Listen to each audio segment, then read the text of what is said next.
Hello दोस्तों, कैसे हैं आप लोग। दोस्तों, आज मैं आपके सामने एक ऐसा टॉपिक लेकर के आया हूं जो आप सभी के लिए बहुत ज़्यादा महत्वपूर्ण है। हर एक एग्ज़ाम में यहाँ से क्वेश्चन पूछे जाते हैं।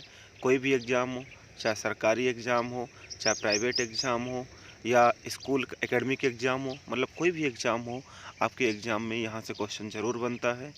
कभी कभी प्राइवेट में जब आप इंटरव्यू देने जाते हैं तो वहाँ पर भी यहाँ से थोड़ा सा बेसिक क्वेश्चन पूछ लेते हैं। तो दोस्तों, आज का जो हमारा टॉपिक है वो है भारतीय संविधान।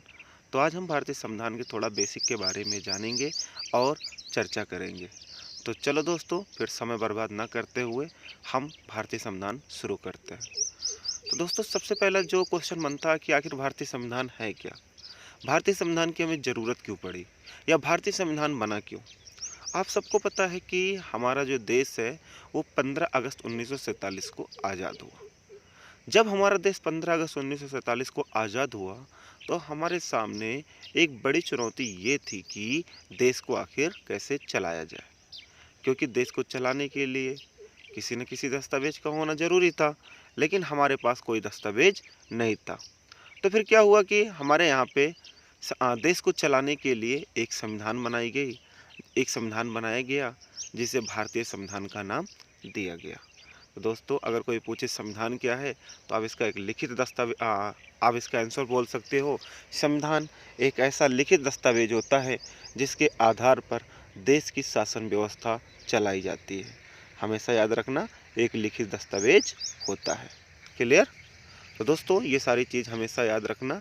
डेफिनेशन कभी कभी पूछ लेते हैं कि संविधान होता क्या है, तो आप सभी लोगों को इसकी डेफिनेशन याद होनी चाहिए। संविधान एक क्या होता है, लिखित दस्तावेज होता है और इसी के आधार पर शासन व्यवस्था चलाई जाती है। चलो दोस्तों, आगे हम देख लेते हैं कि ये बना कब, कैसे बना, इसके बारे में हम चर्चा करते हैं। देखो दोस्तों, आपको स्लाइड शो हो रही होगी। भारतीय संविधान सभा के लिए जुलाई 1946 में चुनाव हुए थे। ध्यान से सुनना दोस्तों, यहाँ पे कुछ चीज़ें ऐसी है, कुछ डेट आएंगी जो आपको कन्फ्यूजन में डाल सकती हैं, लेकिन आपको बिल्कुल कन्फ्यूज नहीं होना है। तो संविधान सभा का दोस्तों जो चुनाव हुआ हमारे देश में वो जुलाई 1946 में हुआ। कब हुआ था? जुलाई 1946। अगला है, संविधान सभा की पहली बैठक दिसंबर 1946 को हुई थी। क्या था कि जुलाई 1946 में जब चुनाव हुआ, जो प्रतिनिधि चुनाव जीते, तो फिर क्या हुआ, दिसंबर 1946 में फिर क्या हुई, उसकी बैठक हुई, या हम कह सकते हैं 1946 में मीटिंग हुई कि संविधान कैसे तैयार किया जाए। दोस्तों, जब 1946 में हमारे यहाँ पे पहली बैठक हुई, उसके तत्पश्चात देश दो हिस्सों में, एक भारत और दूसरा पाकिस्तान में बंट गया। संविधान सभा भी दो हिस्सों में बंट गई, पहला भारत की संविधान सभा और दूसरा पाकिस्तान की संविधान सभा। पहले क्या था कि जब हमारे यहाँ पे चुनाव हुए थे तब सारे लोग एक ही में थे। जब चुनाव हुआ हमारे यहाँ पे 1946, जुलाई 1946 में चुनाव हुआ, तब क्या था कि सारे लोग एक ही में थे, लेकिन पहली बैठक में भी एक ही साथ थे। लेकिन फिर धीरे धीरे क्या हुआ, जैसे ही 1946 की बैठक खत्म हुई, तब क्या हुआ, देश कितने भागों में बंट गया, दो भागों में बंट गया। इतना क्लियर। तो दोस्तों, यहाँ से जो आपका क्वेश्चन पूछा जाता है वो यहाँ से 2 से 3 क्वेश्चन पूछा जाता है। पहला कि संविधान सभा की पहली बैठक कब हुई थी। बहुत महत्वपूर्ण क्वेश्चन है, अधिकतर हर एक एग्जाम में पूछा जाता है। संविधान सभा की पहली बैठक कब हुई थी, तो दोस्तों हमेशा याद रखना, दिसंबर 1946 को हुई थी। दूसरा क्वेश्चन यहाँ से पूछा जाता है, भारतीय संविधान का चुनाव कब हुआ था, भारतीय संविधान सभा का चुनाव कब हुआ था। याद रखना हमेशा, 1946 में पहला चुनाव हुआ था। चलो दोस्तों, आगे बढ़ते हैं। भारतीय संविधान लिखने वाली सभा में 299 सदस्य थे। याद रखना हमेशा, भारतीय संविधान जो लिखा जा रहा था उसमें कुल 299 मेंबर थे, 299 सदस्य थे, जिसके अध्यक्ष डॉक्टर राजेंद्र प्रसाद थे। ध्यान से देखना दोस्तों, यहाँ पर आप एक अक्षर और लिख सकते हो, जिसके स्थायी अध्यक्ष, यहाँ पे दो अध्यक्ष बनाए गए थे, एक स्थायी और एक अस्थायी। स्थायी अध्यक्ष जो थे वो डॉक्टर राजेंद्र प्रसाद थे और अस्थायी अध्यक्ष जो थे वो डॉक्टर सच्चिदानंद सिन्हा थे। अक्सर कई सारे स्टूडेंट्स ये क्वेश्चन गलत करके आ जाते हैं, क्योंकि वो स्थायी और अस्थायी ध्यान नहीं देते हैं।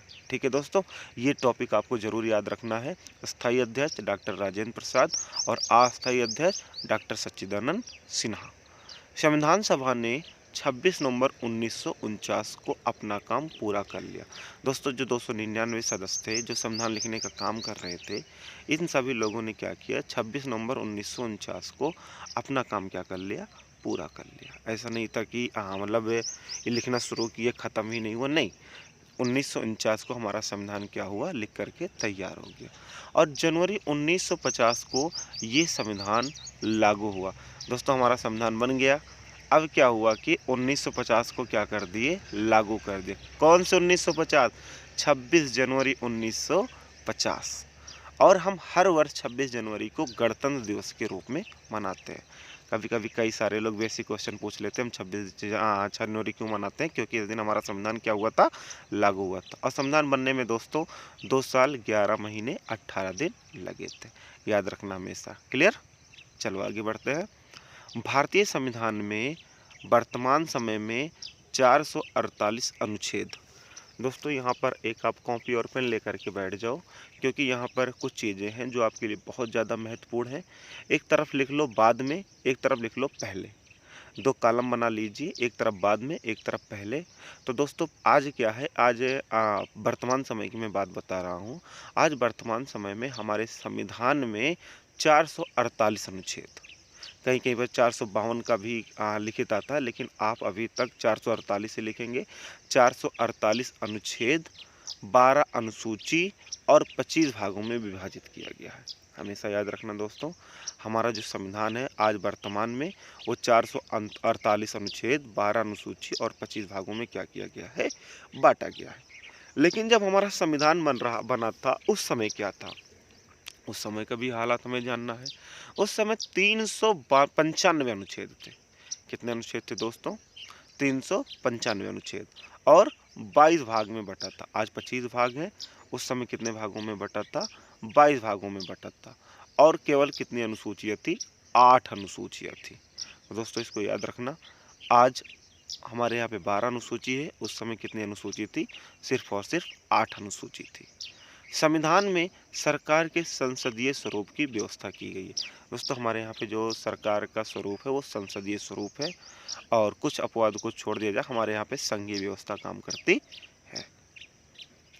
केंद्रीय कार्यपालिका का संवैधानिक प्रमुख राष्ट्रपति है।